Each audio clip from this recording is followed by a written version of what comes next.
My impression is that it was an Irish drinking place that was turned into a hippie commune on a Friday night. Is that right? It was an Irish dance hall. They used to have Kaylee's, and we rented it.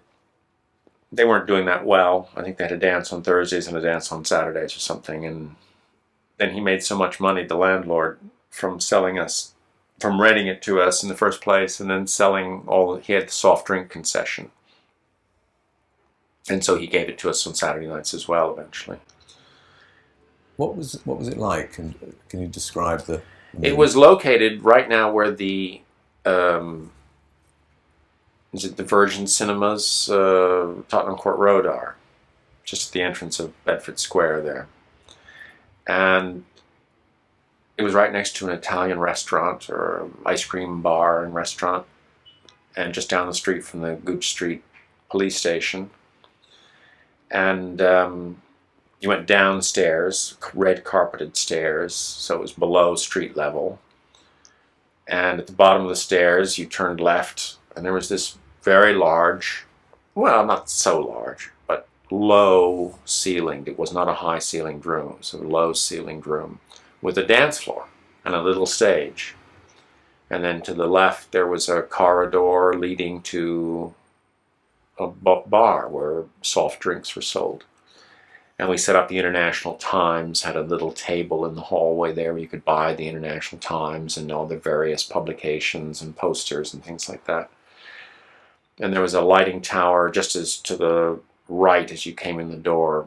Hoppy'd set up a kind of tower where you had the projectors for the light shows. And then we used to show films. We put a 16 millimeter projector up there, and when everybody was exhausted, we had to keep going till the tube started running in the morning. We'd start at 10:30 at night, and the groups would come on about 11:30 or 12, and play till 3. And then we'd show a movie. We used to show Kurosawa movies. And then I had a kind of audition spot for groups that wanted to play or to be recognized in some way. And they would come on at 5 a.m. to wake everybody up, get ready for the tube. So people would be dozing off during Kurosawa. And then by 6:30, we'd turf everybody out and they'd go catch the tube home. So it was it was a pretty unique place. And it lasted from December of '66 at the Blarney Club until July, when the News of the World attacked us in print, and the local police threatened the Irish landlord, and he was forced to turf us out, and we moved to the Roundhouse. What was the News of the World's attack about? Or what was that? It was, they had a picture of a topless girl on the front and said that teenage girls were dancing naked in the lights of this club right next to a police station in the West End. And, you know, being the only newspaper the policeman, according to legend, read, the Irish landlord's gifts of a case of whiskey at Christmas to the local police station had sufficed to keep them out of our hair to a certain degree until then.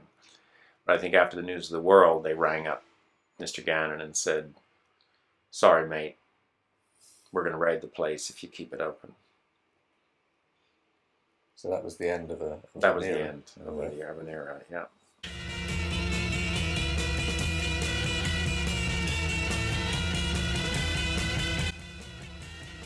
Was it really Pink Floyd that got you the UFO? I mean, was it the UFO Club that was it inspired by wanting to find a venue for Pink Floyd as well? No, it was inspired by the International Times. Floyd was very instrumental in the genesis of that scene. I mean, their gigs at the Free School in Palace Terrace were the seminal events of the underground scene in West London. And then the International Times party at the Roundhouse was a big event, which sort of surfaced, but it was mostly invited people. It wasn't open to the public. It was all of Hoppy's friends. The first UFO, which Hoppy and I started because we needed to make some money. We saw that this was something that was happening, that would draw people, and we saw it as a means to keep the wolf from the door. I'd met Hoppy when I was over here as the tour manager of a blues tour with Muddy Waters and Sister Rosetta Tharpe and people like that. And Hoppy'd been a photographer, a freelance photographer hired by the Melody Maker to come and take our picture. And I'd met him just that way by accident, and then we became friends.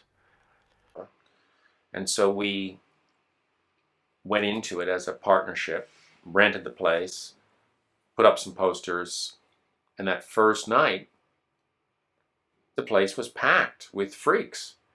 And they were all astounded that there were so many of them. Because I think everyone there thought, well, me and my friends are the only ones who are really into this kind of thing. And then suddenly, there was a room in the West End of London, listening to Pink Floyd, dancing in the light shows, all dressed like freaks, and thinking, wow, there's a lot of us. So it was a great moment, you know, and it sort of spread from there. And in a way, the period of Floyd between the first UFO gig and the Games for May, that period is the period. After that, it became, as most things in England, it got, or in the West, in the capitalist world, it became a commodity, and it became something that everybody wanted to be in on, and you had weekend people who'd never taken a drug in their life putting on bells and caftans and coming down to see the Pink Floyd. And so the atmosphere changed, and it never was the same. That period from December 66 to May 67, that was it. That was the golden period of this scene, and then it was over. In a way, that mirrors Syd's golden period. Exactly. And Syd was the dominant personality from a artistic point of view. I mean, Hoppy was certainly the dominant personality in the scene overall, but Syd was the minstrel.